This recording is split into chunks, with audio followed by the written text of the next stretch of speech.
The CIA is releasing hundreds of thousands of documents, images, and computer files recovered during the May 2011 raid on Osama bin Laden's compound in Abbottabad, Pakistan.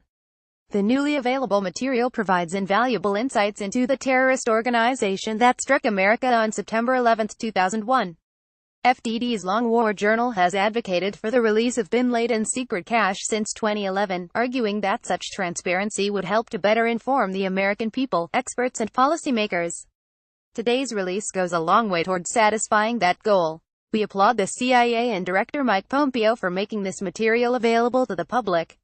While the world has changed dramatically since the Al-Qaeda founder's death more than 6 years ago, many of the files are still relevant today. Indeed, the CIA has withheld an unspecified number of documents for reasons related to protecting national security. We don't doubt that some documents are still sensitive, but we hope that everything can be eventually released. The CIA provided FDD's Long War Journal with an advance copy of many of the files. It will take years for experts and researchers to comb through this treasure trove of information. However, we offer some preliminary observations below. Al-Qaeda has survived more than 16 years of war. The group has failed to execute another 9/11-style attack inside the U.S., despite bin Laden's continued desire to bring mass terror to America's shores.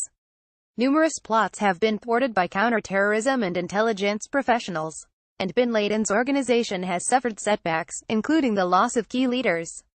But Al-Qaeda has adapted and in some ways grown, spreading its insurgency footprint in countries where it had little to no capacity for operations in 2001.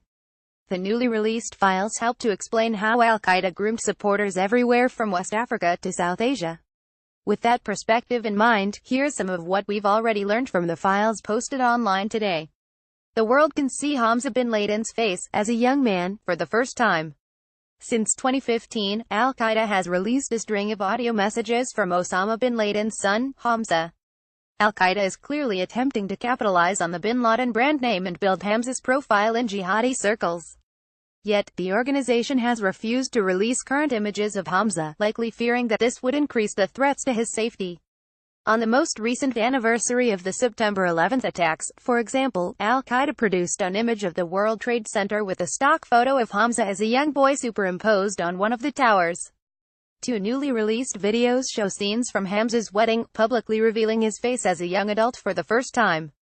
The images are not current, but they are much more recent than the photo Al-Qaeda is willing to distribute.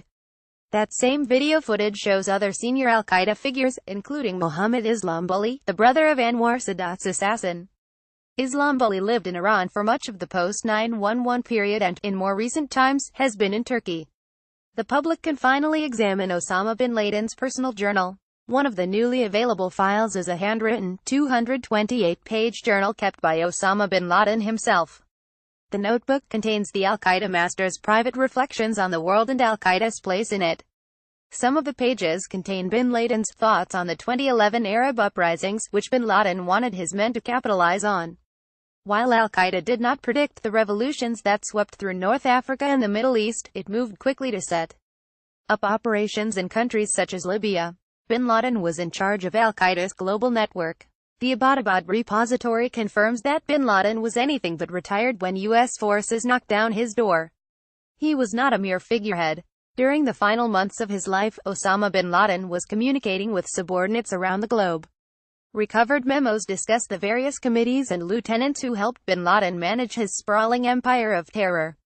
In fact, Al-Qaeda's network was a great deal more cohesive than was widely suspected in May 2011.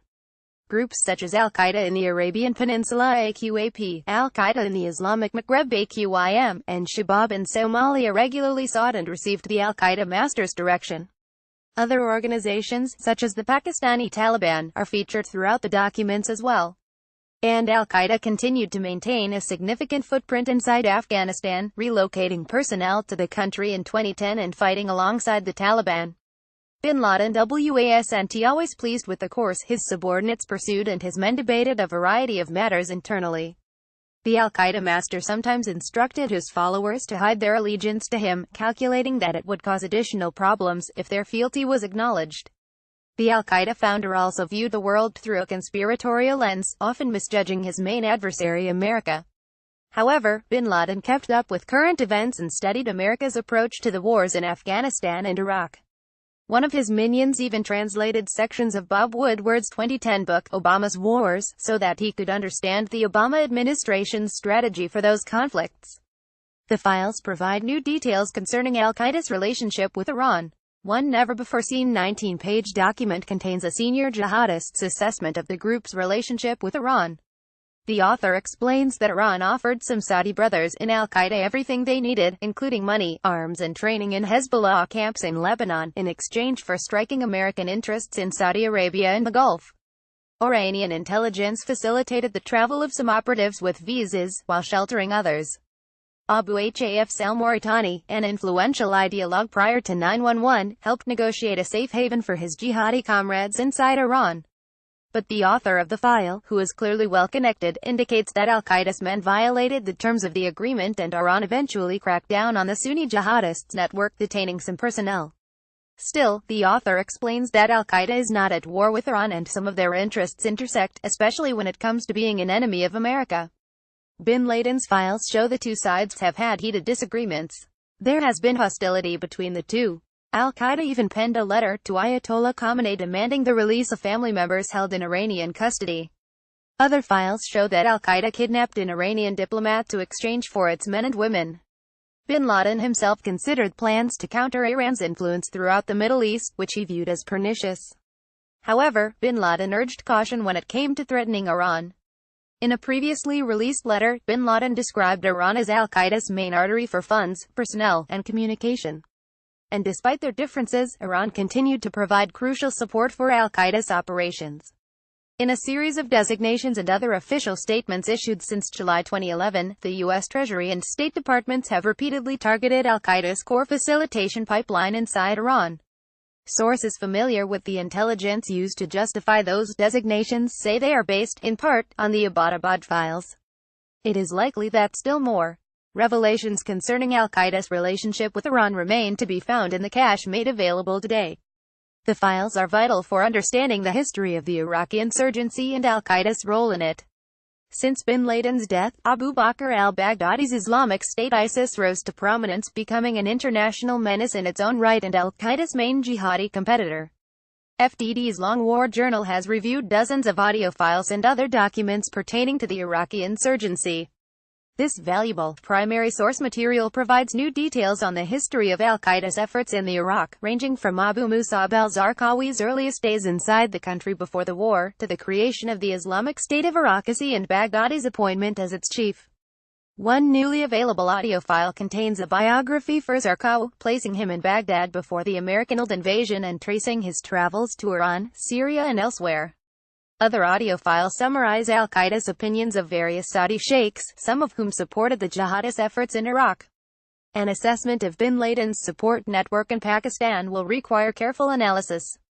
Many people will be interested in what the files have to say about Bin Laden's network inside Pakistan.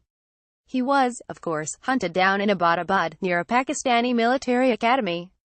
It is likely that the files contain new details concerning the personalities in Pakistan who supported al-Qaeda in one way or another, including jihadists sponsored by the state. Parts of the Pakistani military and intelligence establishment have opposed al-Qaeda and helped capture senior operatives. Al-Qaeda has also helped direct an insurgency against Pakistani forces in the northern part of the country. Some of the files describe Pakistan's supposed betrayal of the Mujahideen after 9/11. But Pakistan is a complex country, with multiple competing factions, and it is widely suspected that some in the military and intelligence apparatus were complicit in Bin Laden's operations. There may never be a smoking gun, but a meticulous review of the documents will likely shed light on previously unknown aspects of Bin Laden's Pakistan-based network. Specifically, any former military and intelligence figures named in the files should be closely examined, as should jihadi personalities who have cozy relations with the state. For instance, the New York Times first reported that American officials found contacts between Bin Laden's most trusted courier and Harakat al-Mujahideen Hum. The contacts were discovered on the courier's cell phone, which was seized during the Abbottabad raid. FDD's Long War Journal does not know if this information is included in today's release, but similar data can be used to build a composite picture of Bin Laden's Pakistani supporters. The U.S. service members who raided Bin Laden's compound risked their lives to bring the terror master to justice and did an incredible service by seizing the files released today. They did not have the time to recover everything. Pakistani authorities reportedly scooped up the intelligence left behind. We do not know if any of those files were shared with American officials, or if some of them are included in today's release. But we hope that material will come to light as well.